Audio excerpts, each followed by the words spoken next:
Welcome to ICSE Biology class 8th and 9th.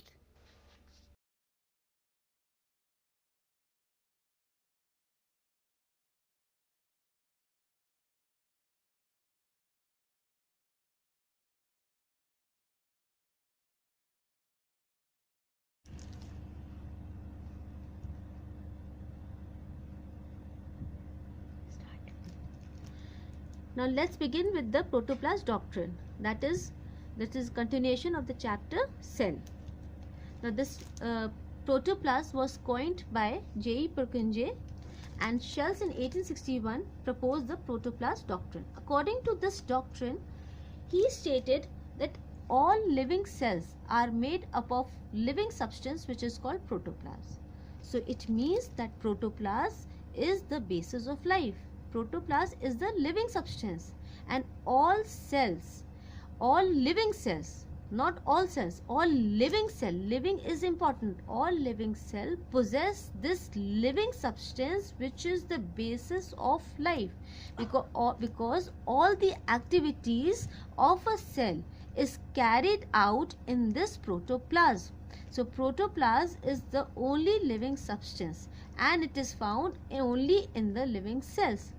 If a cell is dead, it means that it does not contain protoplasm. So a dead cell will not contain protoplasm. Only living cell will contain protoplasm, and hence we can say when a protoplasm is present in a cell, we can say that that cell is a living cell. And Huxley recognized the importance of protoplasm, and he described that it is the physical basis of life. That means it is the very existence of life. Protoplasm is the existence of life.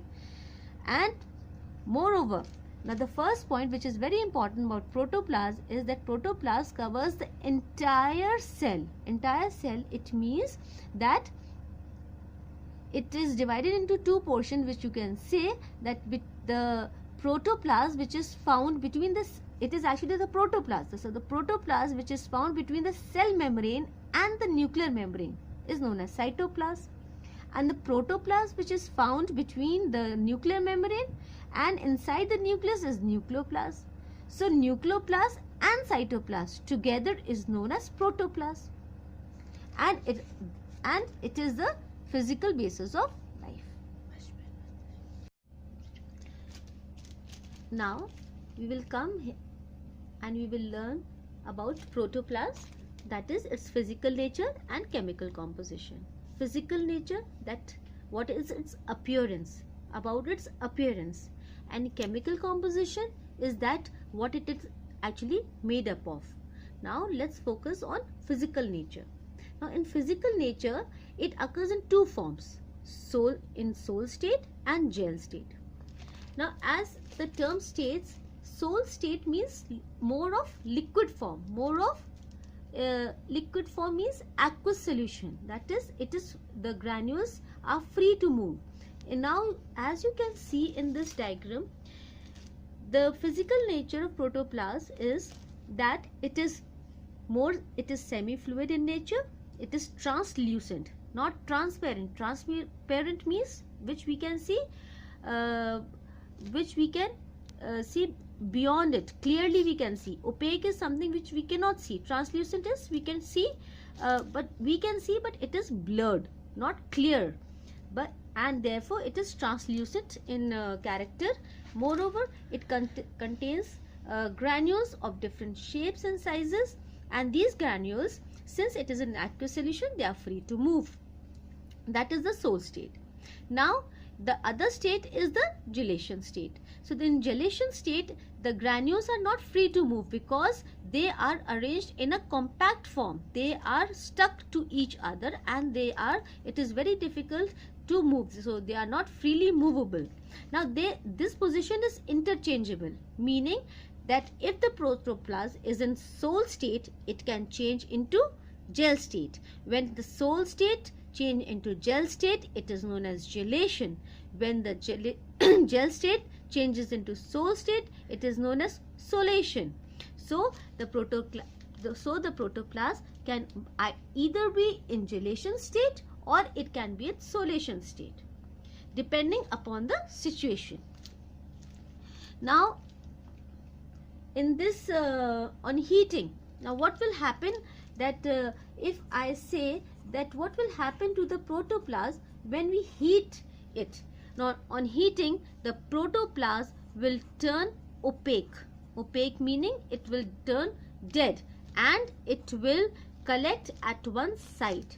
It will collect at one side and it will coagulate. Coagulate means something like this. It will coagulate at one side, and now it is no more a living substance.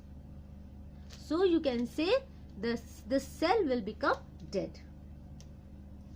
Now we'll come to the chemical composition. Chemical composition, the protoplasm, if we see, as the name suggests, chemical means it is made up of various chemicals, various elements, and therefore the protoplasm consists of around 35 elements. It is not feasible to write all 35 elements, but few elements are mentioned here, like carbon, hydrogen, oxygen, phosphorus, sulfur, calcium, and other elements are found in the protoplasm as it was studied.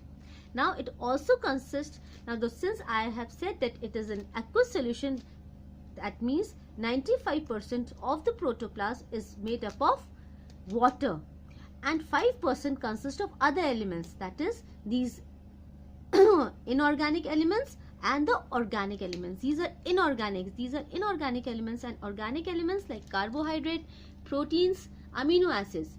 Now proteins and amino acid, don't get confused in this, because amino acid, when are linked together, when they join together, they form proteins. Okay, now we find lipids also. We find nucleic acid. Nucleic acid is DNA and RNA. DNA and RNA is found in nucleus, that is deoxyribonucleic acid, and this is ribose nucleic acid. So these are the hereditary material which is found in the nucleus. Then we have fatty acid. Then we have nucleotides and nucleosides. Nucleotides and nucleosides are nothing but they are actually DNA and RNA. Nucleotides and nucleosides are the composition of DNA. The DNA is made up of nucleotides and RNA is made up of nucleotides. So DNA and RNA are made up of nucleotides and nucleosides, which are also found there. So it is the part of DNA and RNA. And what is the difference between nucleotide and nucleoside? The difference is, since it is not mentioned in the book, but still I would just want to tell you that a nucleotide, that means the DNA and the RNA is made up of nucleotides. So nucleotide consists of a nitrogenous base. It contains pentose sugar and phosphate group. But when this phosphate group is not attached, then only nitrogenous base and pentose sugar is found. Then it is known as nucleoside. This is nucleoside and this is nucleotide. So DNA and RNA are made up of nucleotides. The only difference between nucleoside and nucleotide is the absence of phosphate group. So absence of phosphate group is nucleoside and presence of phosphate group is nucleotides. Now we come to the functions of protoplasm. So in functions of protoplasm, all life functions takes place in protoplasm. So I have already explained that since the protoplasm is the very basis of life, so all life function will take place in protoplasm. And the cell is filled with this living substance. Since it is filled with this living substance, so all the metabolic activities, even the response to stimuli such as temperature, light, electric shock, gravitational chemical, this is all because one can feel because of the cell can feel because of this living substance which is present inside the cell. It is the protoplasm which helps, because of its properties, help the cells to respond to various stimuli. Like the nerve cells. The nerve cells is no different from any other cell. It is just the shape and the size of the cell differ, but the components remain the same. As earlier also I told, the structure of the cells will always remain the same. So the structure of the nerve cell. Even the nerve cell consists of protoplasm, and therefore it responds to all the stimuli because of the properties of protoplasm, because the protoplasm is a living substance, it is a living matter. Cyclosis. Now this is a term which can come as a short note, and you can always also write in the function of protoplasm. So you have to remember, understand what is cyclosis, because it comes as a short note. What is cyclosis? Cyclosis is the streaming movement. Streaming movement meaning the protoplasm in its sol states. What do you mean by sol state? Means in a more of liquid state. When it is in liquid state, it reensures that all the nutrients, I told about the chemical composition, all the nutrients, whether it is carbon, hydrogen, oxygen, phosphorus, calcium, and organic substance like protein, amino acid, lipid, nucleic acid, fatty acid, nucleotides, and everything is equally distributed because it is fluid. So all the nutrients are equally distributed inside the cell because it is in sol states. Because the protoplasm has got the streaming movement. Streaming movement, this, what do you mean by streaming movement? As we see these movements in rivers and oceans, so what we see, the streaming movements, how the water moves in a streaming movement. Now when this liquid, it is in liquid form, it is in aqueous form, it fills the entire cell, it fills the entire cells, and it moves continuously. So every part of the cell is provided with all the nutrients which are present in the protoplasm due to its streaming movement, and this is known as cyclosis. Thank you. And now next time we will continue with the size of a cell.